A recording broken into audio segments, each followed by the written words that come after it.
there's so many nights and so many crews. All these guys are DJing. Everyone's a DJ now. Kind of like what's happening now. Like in the scene, you see like there's a new DJ, soul collector, spinner guy right now. That's just the way it is, and I get that because it's popular, you know. Back then the same thing. It was like I got to the point where I already knew I did my deeds.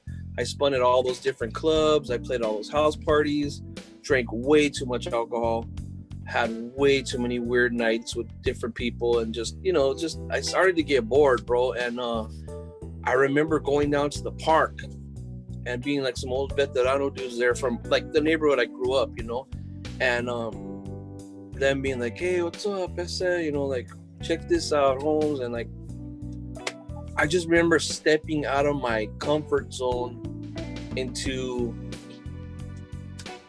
the whole rock shit and drums and heavy metal and being into like, all this rock music, and then going into DJing and learning about the hip hop scene and that whole breakdance music and spinning house music and all this shit all going in my head. And then this one veterano dude, his name was John De La Paz, being like, hey man, this shit's hard, Holmes, check this out. And he pushed play on the cassette. And I remember hearing it and being like, it's pretty crazy, I like this. And then the next song and the next song and the next song, and me being like, man, I like all these.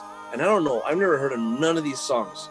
Because he was a guy that I didn't know was already collecting underground doo-wop, some underground soul. Because underground soul with the homies, it wasn't popular then.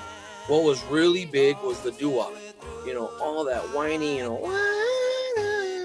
all that shit. It was like, that's what they wanted. They wanted the Paragons, they wanted the Jesters, they wanted the Bop Chords, they wanted all these like underground artists that never made it in the 50s, and that was the stuff they listened to. Like those are the records they listened to. And you hit them up like, what's this? What's that? And I don't know this, I don't know that.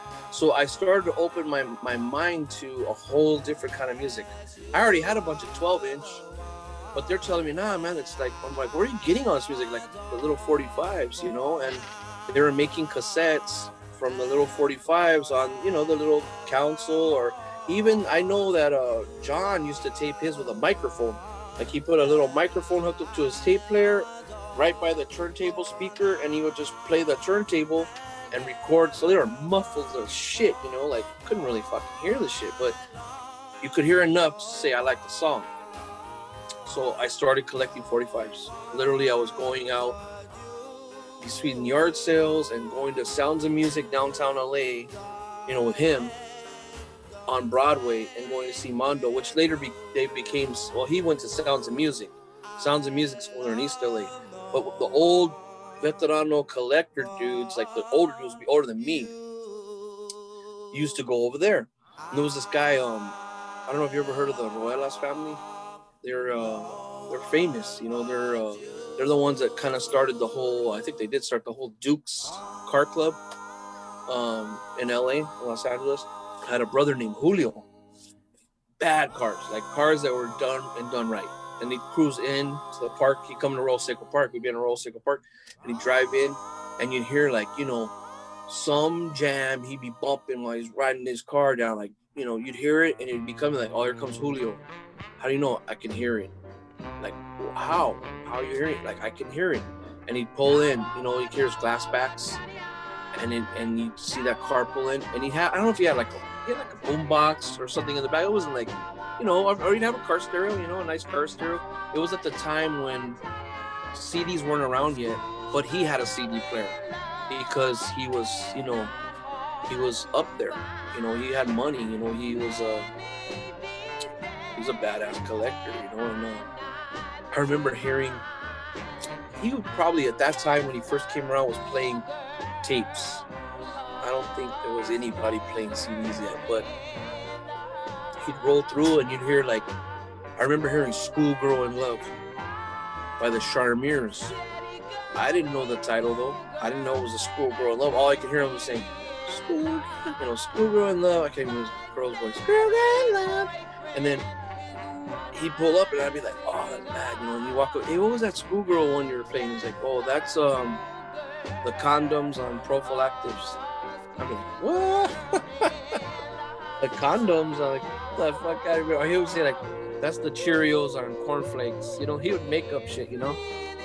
And we were stupid, you know. We'd go to the record store and be like, hey, you got the Cheerios on cornflakes? And he'd be like, oh, you're talking to Julio. I would talk to Mondo, like, hey, man, I was at the park. We had a bomba, and he was bumming some jams, man. And he was like, what does he look like? I was like, you know, a little dude, brocha, you know, and a little gray hair. And, you know, he's like, oh, yeah. He was like, he's telling you the condoms and the prophylactic, huh? Or he'd be like, one of the times he was like, it was like some cereal thing. I can't remember. It was like the Lucky Charms. That's why the first one I believed it. I think the first one he told me was it was like the Lucky Charms on like General Mills. So, and I didn't put it together. I was thinking the Lucky Charms. That's a pretty bad name for a group, right? But General Mills, I mean, you know, you're a kid. You're not like looking at cereal boxes thinking about what companies own them. You know, but we go there. Oh, you know, I want the Lucky Charms on General Mills schoolgirl. You know, like, don't you have that one? And they're like, you're like, oh man. And then it finally got to where we went there a couple of times, and he would say like, we're talking to Julio, man. Like that dude, you know, he's the one that's telling you these stories. But here's what it is. And then him drop the record. You're like, that's it. And he knew. You know, he was in the record business. He was in the record game, and you go into his office, and he'd come out, and he'd have a key, and he'd come out with this little box, and the box had like originals. This is 10, this is 5, this is 15. And we'd be like, you know, we don't have that kind of money, you know, like. So we'd buy off the wall. The back wall was loaded with like $3 reissues or $2 reissues or dollar records. And he would sell us the stuff, and that's how we started. Like everybody's like, people are mad about these guys playing bootleg records. Who cares? That's how you start. Like when I first started, all we would play was bootleg records. I couldn't afford the originals, you know. And I remember just getting out of high school and having like, you know, a nice box of records and being like, wow, I wish one day I could find, you know, like a real, you know, Revlon's on Pet or a real, you know, Schoolgirl or something like that, and dreaming about being able to own those records.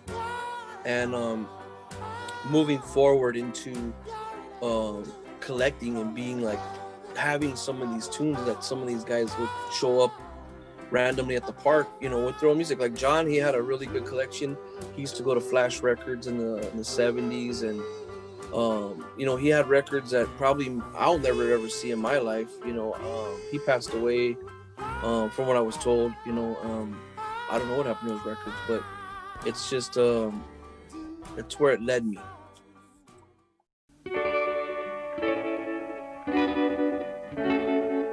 I already made up my mind to get into this, you know.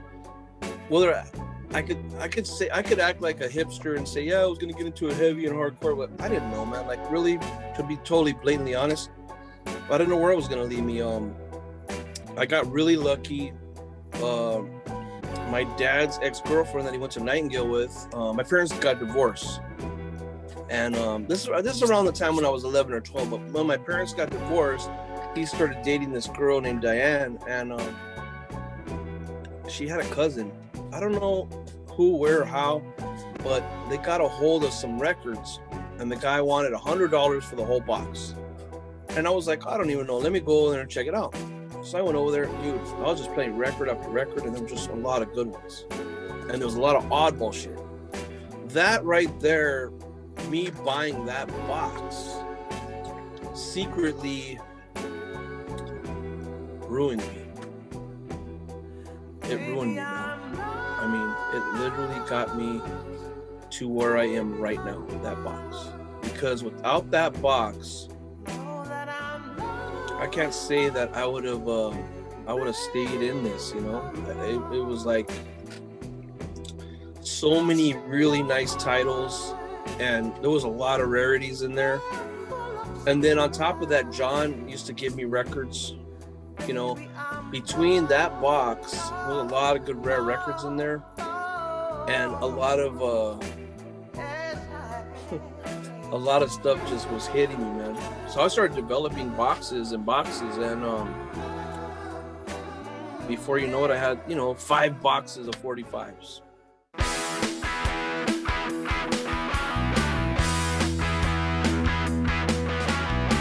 So I got this motorcycle.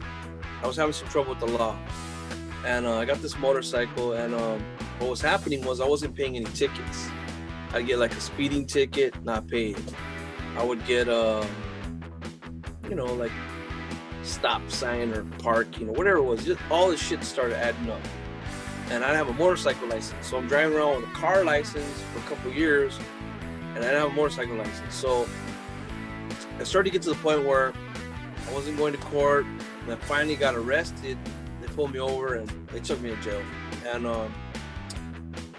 I didn't handle my business, so it got worse. So I was busy between collecting records, still DJing a little bit, kind of like playing in a couple bands here and there, like garage bands, and then smoking on a Yeska and drinking and just partying a lot and just letting my life kind of like run in a tornado.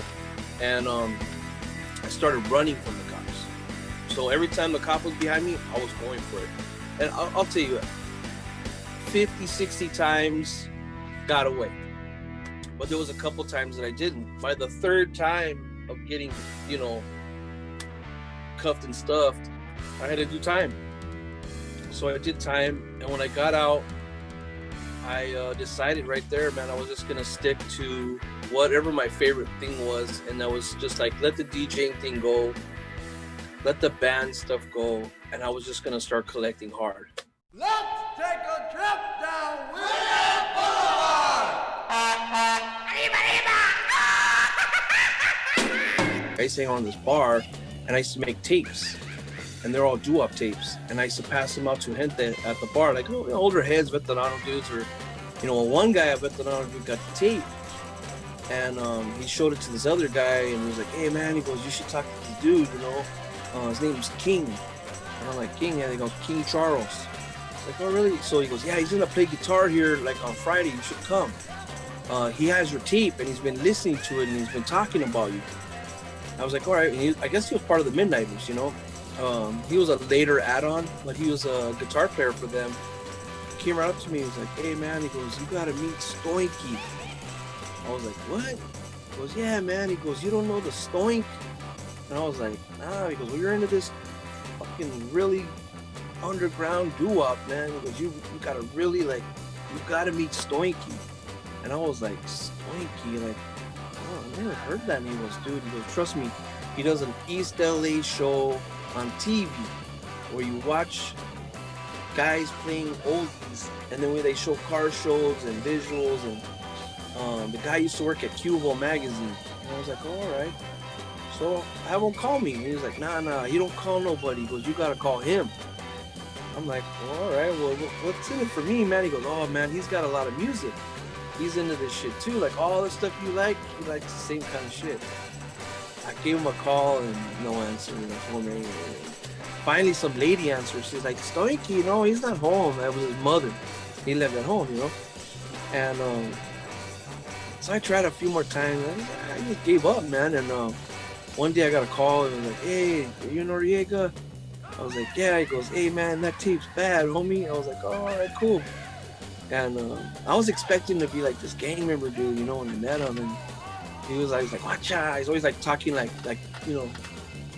trucha, cuidado, like, hey, what's up, what's that? Like, he would always be like homies, like his voice, just like we would talk about, like, but he wasn't. He was a disco bunny, and he wasn't from no neighborhood, but his family was, And I showed up at his house. He lived on Garrity, up there in Garrity Loma, and showed up to his house, man, and started playing tapes that I had, and before you know it, I'm bringing records over there, and then he invites me over to his TV show.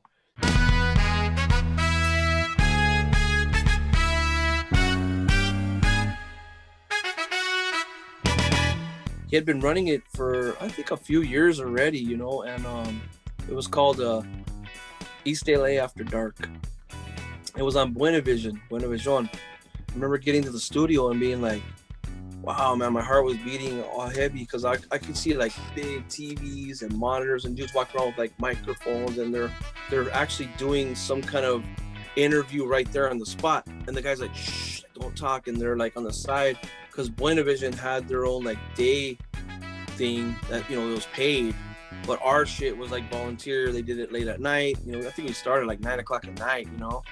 And it was about 7 or 8 o'clock, and we went to the back. You go, oh, come to the back, and there was like this little office kind of like studio spot. And I remember sitting down and being like, wow, man, like this is like oldies, you know, on MTV, you know.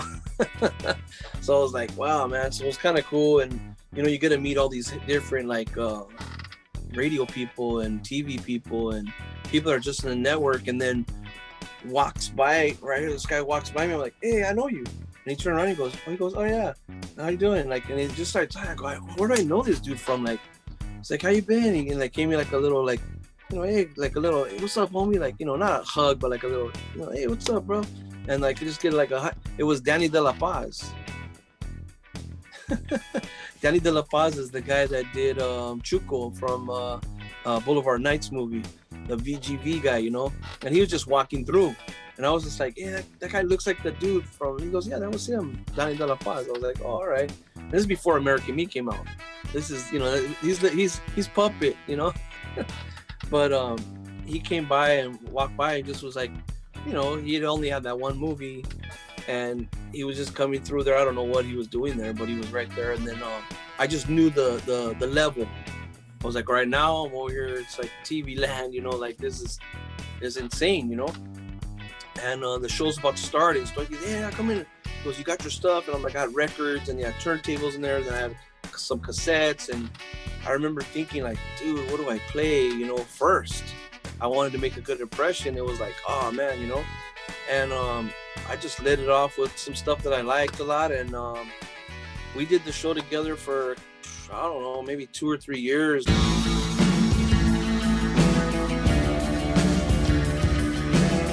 I remember seeing a picture on his wall at his house of a girl and being like, dude, who's that girl? And he's like, oh, that's my prima. Like, forget about it. She's too young for you, buddy.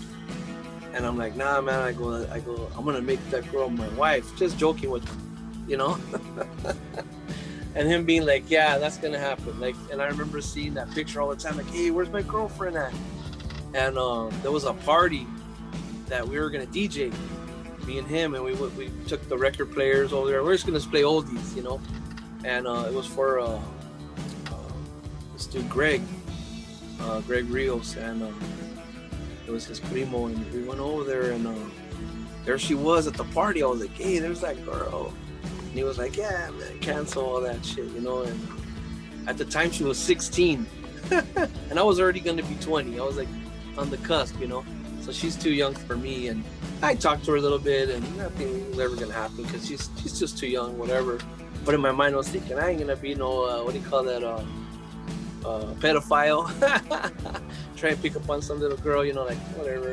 I'm 19 years old. I'm about to be 20 years old, and the following year, they had another party there, and she showed up. She was 17, and she was gonna be 18, and I'm like, all right, man. Well, I'm gonna be 20 now. And she's gonna be 18 or 17 rather. She's gonna be 18. She was 17, and I was like, you know what? 17, gonna be 18. Let me just say hello, you know. And we hit it off, man. We've been together 27 years, bro. 27 years together. So, yeah, man.